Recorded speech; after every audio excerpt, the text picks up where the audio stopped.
Mark, thanks for being with us on North Central Journal. And we thought it was an opportunity for us to talk to you about your career just passed and your new career just started. So let's start with the career just passed. What would you consider to be your major accomplishments during your time as mayor of the city of Gardner? Well, clearly there's so many to choose from. It's hard to narrow it down to just one. But I would say, in general, what I think will benefit the city the most is the financial condition it's in now. When I first took office, we were a few years removed from negative free cash, which is difficult because that means you spent more than you brought in. By the time I left, we had a record stabilization fund, record free cash. We had a record high bond rating, and in order to do anything else within the city, you had to make sure the financial house was in order. We had record spending on the schools. We had never been above net school spending before. So I think the financial house being in order is going to pay dividends for years and for the next several mayors to come. When I first got elected, I was asked about my 5-year plan, and I had thought, oh, you know what? I'm going to do this, I'm going to do that, I'm going to do that.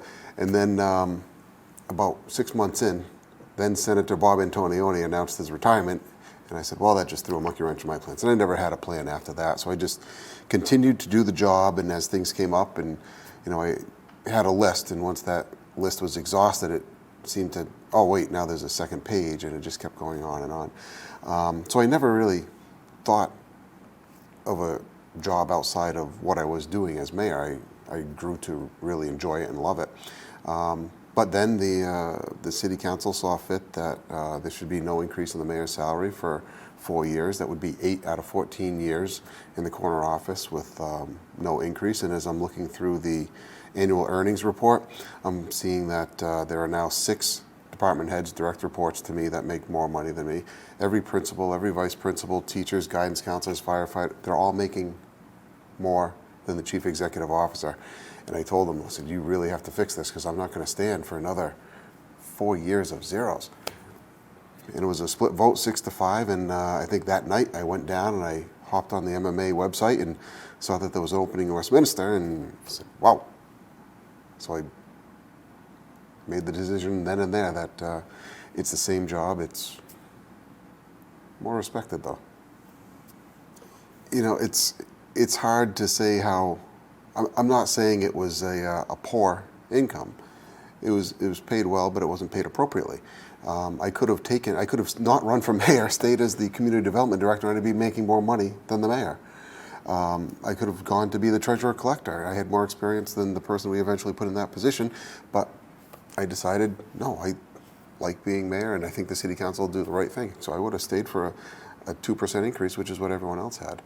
So I never really thought about looking outside the city. I was happy doing what I was doing, and by all accounts, even from my largest detractors, they would say that there were many things that I did right. So getting elected 7 times by, I think my smallest margin of victory was 2-1. That's a pretty good sign from the electorate that I'm doing a pretty good job too. But for the city council to determine that, yep, everyone deserves a cost of living increase except the chief elected official, it was a slap in the face. So yeah, I was bitter that they basically pulled the rug out from under me, and I had to make a decision because my son's going to college, and eventually, not yet. My real estate taxes are going up just like everyone else, along with my utility bills and everything. But 8 years of 0% increases, I just couldn't. Every now and then the stars align, and I could probably tell you truthfully that if it wasn't Westminster, I would still be in Gardner. For 19 years, I worked in the city of Gardner. You get used to working locally. I remember, not fondly, my commutes into Boston. I worked on the North Shore. I worked in Boston. I worked in Worcester, and the drive, the traffic has not gotten any better. So the fact that it was a community, a budding Gardner, right next door, a community I was very familiar with, that's really the only reason that I was able to make that jump. But yeah, it's I don't want to go as far as saying life-changing, but it's pretty darn close to life-changing. this last election cycle was a little more vicious than the previous 6 that I had gone through. And for the first time, they started dragging my family into it. And I said, you know what, it's the mayor of Gardner. I'm not king of the world. I'm not the governor. I'm not running for president or senate or anything like that. It's Gardner. And I know what that is. You know, I was the big fish in the small pond. And there's absolutely no reason to start getting overly personal and bringing family into it. And that weighed heavily on us. And so I had to talk with my wife and my son to make sure he understood, because while I was in office, he was born.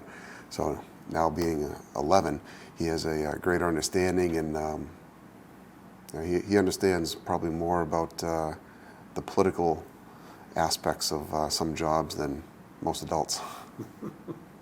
In 2007, when I was first running, I put out a list of thoughts and ideas. I didn't call them promises or anything. I said, these are things that we should look at. And each and every one of those things on that list, we did look at. Some panned out, some didn't pan out, some took several tries, like the ambulance.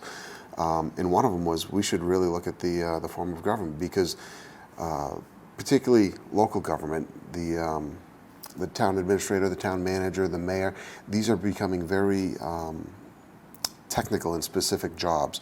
It's no longer, hey, you just go to that parade, show up, call it a day. I mean, in Gardner, I personally was responsible for a $68 million budget. I didn't have a larger staff, in some communities might have, to help write that budget. It was me. I had to figure it out. So if you just elect someone without the appropriate skill set, one bad term of a mayor can ruin all those things that we talked about financially. So given that it's becoming incredibly technical and a required expertise, I think having a city manager would be good, because then you are guaranteed, as far as guarantees go, to get someone that has the requisite technical and educational and experience to handle the job and do the job, rather than possibly getting, I don't know, the most popular person that decided to run for mayor.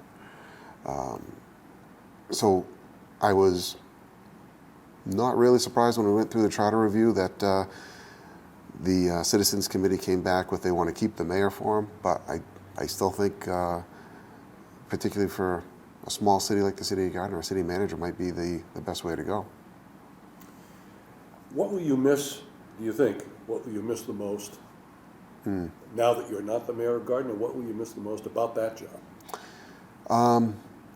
Going into the schools all the time, because no matter what happens, you can come out of a union negotiation, you get beat up there, and then you can have a dozen people outside your office complaining about the streets, the sidewalks, the snow, whatever it may be. But then you go into the schools and you're talking, especially the elementary schools, and talking with the kids about what the job is, what is going on in Gardner, what they want to see in the city of Gardner, and just their, I guess I'll call it, youthful enthusiasm. And hey, did you drive in a limo here? Are you like the king of Gardner? And the closest thing they can put it with is you're like the president of Gardner.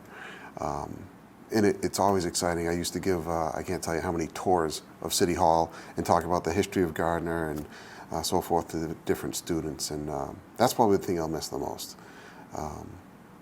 Going into the schools, talking with the younger kids, especially at the elementary level. Well, the Hawke name is synonymous with Gardner in many ways. Your dad was state representative for many years. Mm-hmm.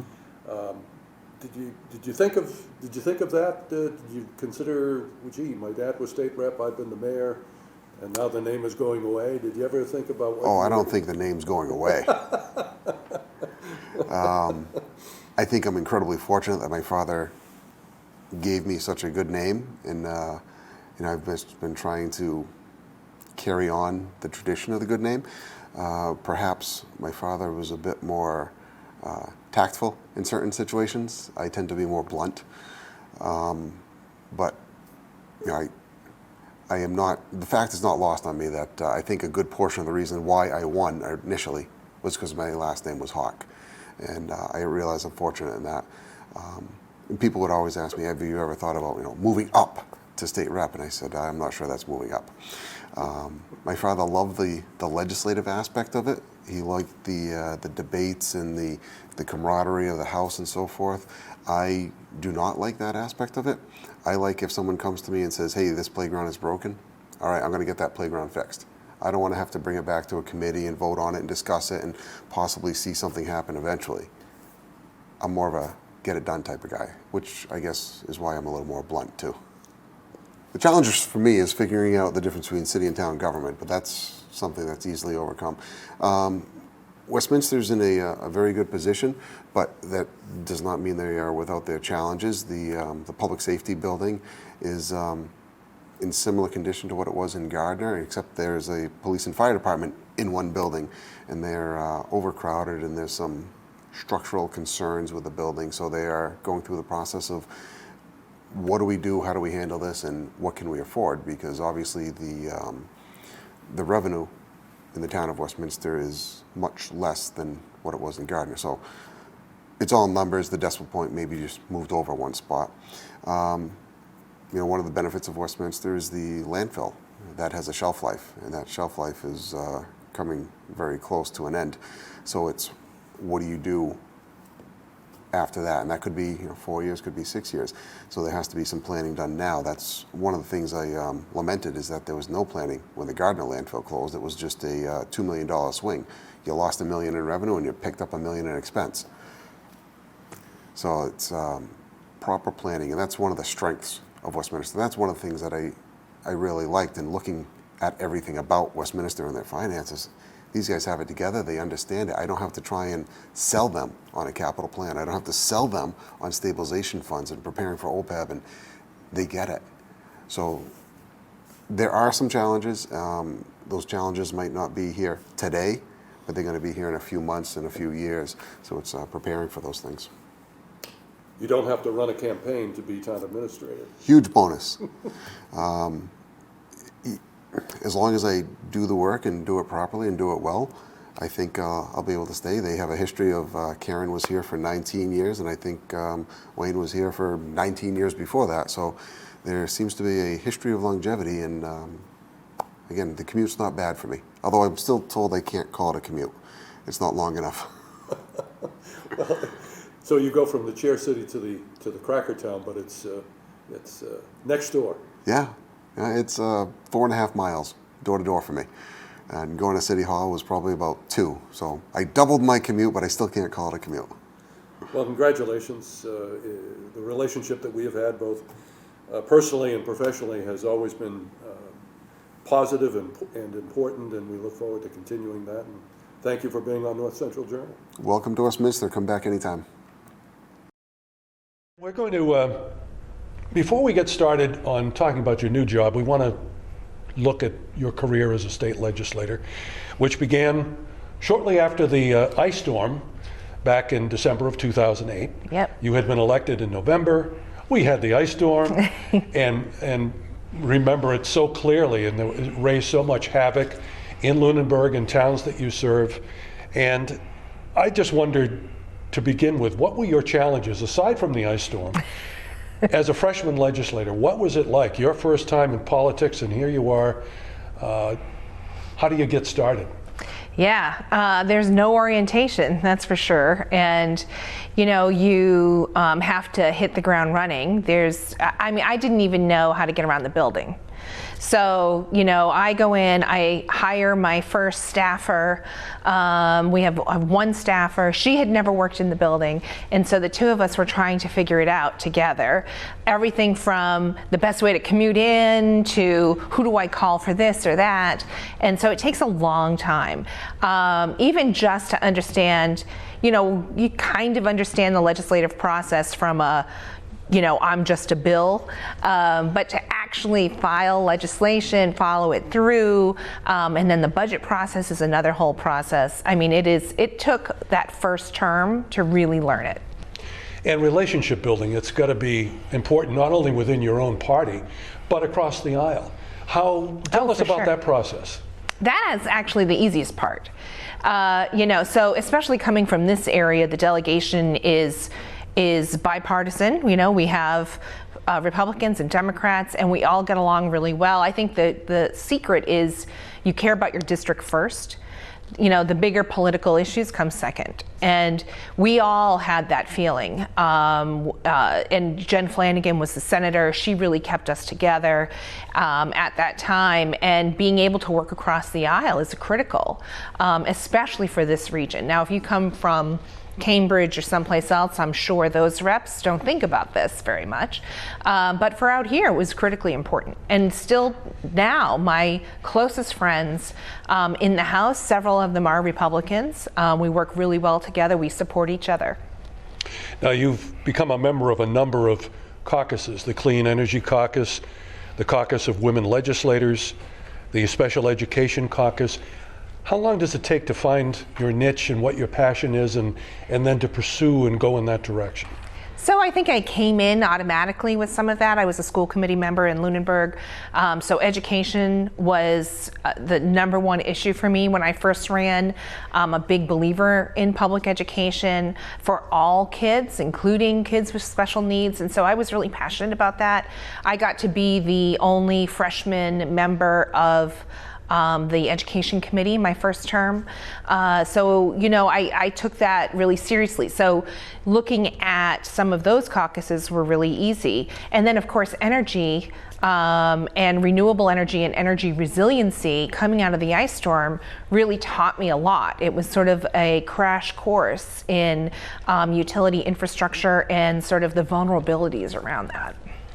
So you're traveling in and out of Boston from Lunenburg, where you live. You have a family, you have 3 children, a husband, and you're a state legislator. And you're commuting back and forth. You have to have hours locally, you have to have office hours locally. You serve a number of different communities, not just Lunenburg, but there are several on the list, including Acton, Air, Boxborough, Harvard, and Shirley. How do you manage your time? How do you balance all of that? It is hard. It is hard. And I think that is really the hardest part of the job, is the time management, the realization that there's a lot you're going to miss with your own family. I've gotten emergency calls on Thanksgiving morning. I've gotten calls, you know, Christmas Eve, New Year's Eve, things that I had to, you know, leave my family and our you know, celebrations and go do work, you know, and that's what you sign up for. That's what the job entails. And so the district is 27 miles long. And so, you know, it becomes a real challenge to drive back and forth. Forget about driving to Boston. But if you go from Lunenburg to Acton to a meeting in Harvard and then back to Acton, back to it becomes really, really challenging. So, yeah, I put a lot of miles on my car. And that is one part I am not going to miss, is just all the driving and the scheduling is really hard. In January of this year, you officially resigned as a member of the legislature to take a new position, that being the president of the Alliance for Business Leadership. Tell us a little bit about this new job and what the Alliance for Business Leadership is. Yeah, so I'm really excited about this, and I think it'll be something completely new, but not so new that, you know, I'm not going to bring the skills with me that I've learned through the legislature. But the Alliance is a group of business leaders. So it's not exactly like a chamber where they're business memberships, but they are individual memberships of business leaders of many levels, including CEOs and presidents of corporations, who believe in sort of progressive policies that are good for their business and good for the economy of Massachusetts. And so what they really want to do is to be successful advocates for policy proposals that they believe in. So this can be from workplace fairness and minimum wage issues to climate change. And so, you know, it's really exciting to work with leaders who are extremely successful in their own right, who all want to come together and work on some of these bigger issues. So it's very exciting. How do you move the ball down the field? Do you have a mission, you have goals? How do you proceed and move that forward? Well, I mean, luckily we have this great team of people who are very successful and know how to move a ball down the field, right? And so, you know, we use their connections and their sort of ability to reach across and explain why these things are important from a business perspective. And we go to, whether it's the State House or the press, write op-eds in the paper, and put these folks really front and center on a lot of these issues. And I think far too often, you know, a lot of these particular issues, these very progressive issues, are touted as anti-business, which is not true. And these folks make a great case for why, you know, smart business practice also takes responsibility for social and environmental change. So aside from the savings in mileage and gasoline, what was your motivation to take this position? How did you connect with this group? Yeah, well, so it's sort of weird. My former staffer, several years ago, probably about 4 years ago or 3 years ago, left my office and was hired by them to be the policy director and went on to become VP. And when the former president was stepping down to run for Congress, my former staffer floated my name to the board. And so she called me and she said, oh gosh, I think they'd be really interested if you wanted to talk to them. And so it started out very casually, and then quickly moved into sort of a serious conversation. So quickly, in fact, that we only finalized you know, my offer and the, you know, terms of my employment the day before it was publicly announced. I mean, this was very, very quickly, which was the same week I had interviewed for the job. So, you know, once we had our serious conversation, it moved very fast. Is this going to provide you a little more time with family? I mean, is this one of the caveats of the job? Yeah, well, I think the big change, and my kids are all grown and out of the house now, so it's really just my husband and I and our dog. And you know, my feeling is it's going to provide me with more stability and continuity. So, you know, being a rep is great, and there's, on some level, there's a lot of flexibility, you know, but in other ways, you're expected to be everywhere. And that doesn't matter if it's a night, a weekend, whatever it may be. Every holiday would often be taken up with workplace, you know, issues or events or whatever. And so I'm kind of looking forward to having a normal schedule, working 9 to 5, and I know there will be some nights involved in this, but it's pretty refreshing for me after 11 years to think that I would have, really 12 years, because the campaign was a year before that. I would have pretty much every weekend off. I haven't had that in a really long time. As you move forward in this next stage of your life and your professional career, what would you like to say to your constituents, those folks who have supported you and voted for you over these many years?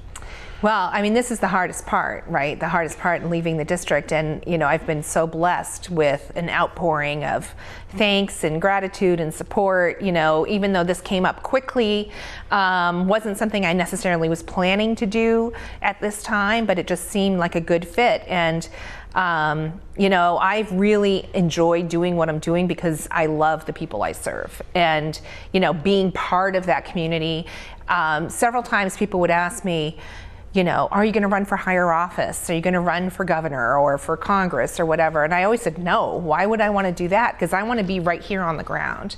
I had no desire to be removed from the people I served. I thought that was really an important part of the job.